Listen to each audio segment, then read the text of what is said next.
85. Estructura de las hierofanías telúricas.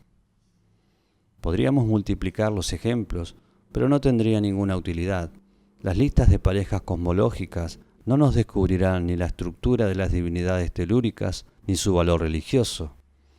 En el mito cosmogónico, la Tierra desempeña una función, aunque primordial, pasiva.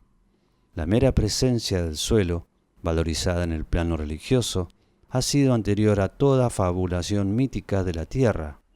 La Tierra, para una conciencia religiosa primitiva, entre comillas, es un dato inmediato. Su extensión, su solidez, la variedad de su relieve y de su vegetación constituyen una unidad cósmica, viva y activa. La primera valorización religiosa de la Tierra fue indistinta, es decir, no localizaba lo sagrado en la capa telúrica propiamente dicha, sino que confundía en una misma unidad todas las hierofanías que se habían realizado en el medio cósmico circundante, tierra, piedras, árboles, agua, sombras, etc. La intuición primaria de la Tierra como forma religiosa puede reducirse a la fórmula siguiente: cosmos, receptáculo de las fuerzas sagradas difusas. Así como las valorizaciones religiosas, mágicas o míticas de las aguas implican la idea de gérmenes, de latencias y de regeneración, la intuición primordial de la Tierra ve en ella el fundamento de todas las manifestaciones. Todo lo que en la Tierra es conjuntamente y constituye una gran unidad. La estructura cósmica de estas intuiciones primarias nos impide casi percibir su elemento propiamente telúrico. Dado que el medio circundante es vivido como una unidad, resulta muy difícil distinguir lo que en esas intuiciones primarias pertenece a la Tierra propiamente dicha, de lo que no hace sino manifestarse a través de ella. Montañas, bosques, agua, vegetación.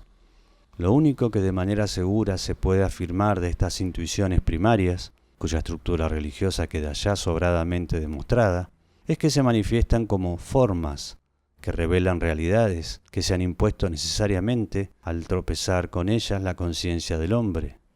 La Tierra, con todo lo que sostiene y contiene, ha sido desde el principio una fuente inagotable de existencias que se revelan al hombre de manera inmediata, lo que prueba que la hierofanía de la Tierra ha tenido antes forma cósmica que propiamente telúrica. Esta no se impone de manera definitiva hasta la aparición de la agricultura. Es la historia de las creencias sobre el origen de los niños. Antes de conocer las causas fisiológicas de la concepción, los hombres han creído que la maternidad era debida a la inserción directa del niño en el vientre de la madre. Que lo insertado sea ya un feto que habría tenido hasta ese momento una vida prenatal en grutas, en grietas, en pozos, en árboles, etc. Que sea simplemente un germen, que sea el alma del antepasado, etc., son cuestiones que no tienen interés en este capítulo.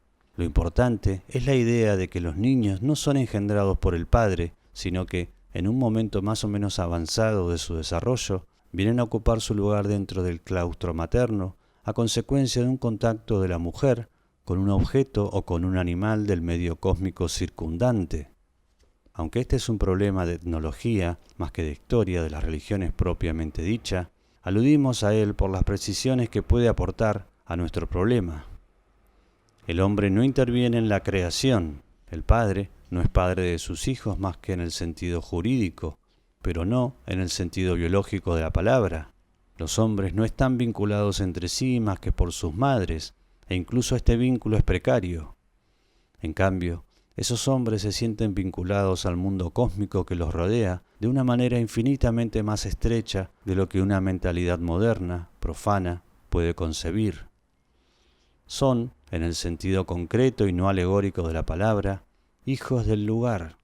Los han traído animales acuáticos, peces, ranas, cocodrilos, cisnes, etc.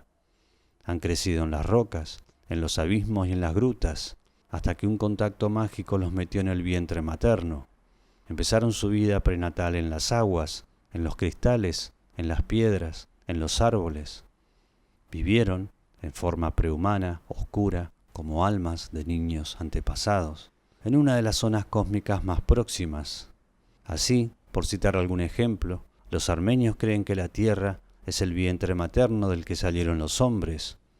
Los peruanos creen que descienden de las montañas y de las piedras. Otros pueblos colocan el origen de los niños en grutas, grietas, fuentes, etc. Todavía hoy sobrevive en Europa la creencia de que los niños vienen de las chacras, las fuentes, los ríos, los árboles, etc. Lo significativo en estas supersticiones es la estructura cósmica de la Tierra, que puede encontrarse en el medio circundante entero, en el microcosmos y no solo en la región telúrica propiamente dicha. La Tierra significa aquí todo lo que rodea al hombre, el lugar entero, con sus montañas, sus aguas y su vegetación.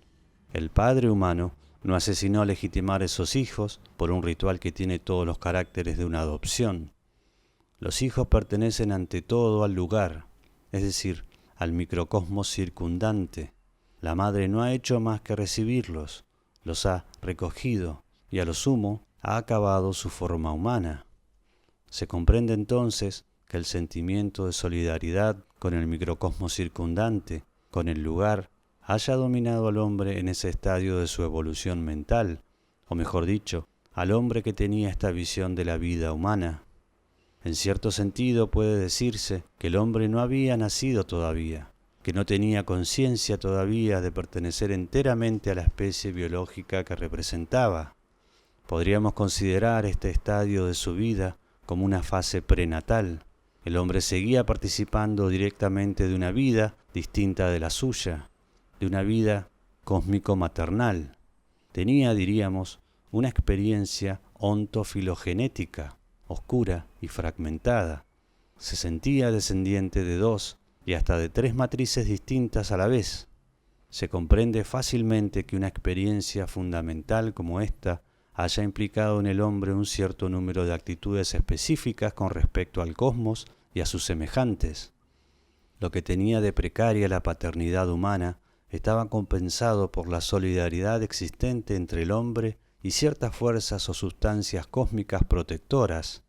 Pero por otro lado, esta solidaridad con el lugar no podía suscitar en el hombre el sentimiento de ser un creador en el orden biológico. El padre que legitimaba a esos hijos venidos de un medio cósmico cualquiera, o de entre las almas de los antepasados, no tenía propiamente hablando hijos, sino simplemente nuevos miembros de su familia, nuevos brazos para el trabajo y la defensa. El vínculo que le unía a su progenitura era siempre per proximi. Su vida biológica se terminaba con él, no tenía la posibilidad de continuarse a través de otros seres, como va a ocurrir más adelante, cuando los indoeuropeos den su nueva interpretación del sentimiento de la continuidad familiar basada en un hecho doble. La descendencia biológica directa, los padres crean el cuerpo, la sustancia del niño, y la descendencia ancestral indirecta, las almas de los antepasados, se encarnan en los recién nacidos. La tierra era, pues, en las primeras experiencias religiosas o en las primeras intuiciones místicas, la totalidad del lugar que rodeaba al hombre. Muchas de las palabras para designar la tierra se explican etimológicamente por impresiones espaciales, lugar, espacioso, provincia, o por impresiones sensoriales primarias, duro, persistente, negro, etc. La valorización religiosa de la tierra desde un punto estrictamente telúrico no fue posible hasta más adelante, hasta la aparición del ciclo pastoral y sobre todo del ciclo agrícola, por decirlo en términos etnológicos. Hasta ese momento, lo que podrían llamarse divinidades de la tierra habían sido más bien divinidades del lugar, entendido como medio cósmico circundante. Mircea Eliade, Tratado de Historia de las Religiones, @audiolibro humano.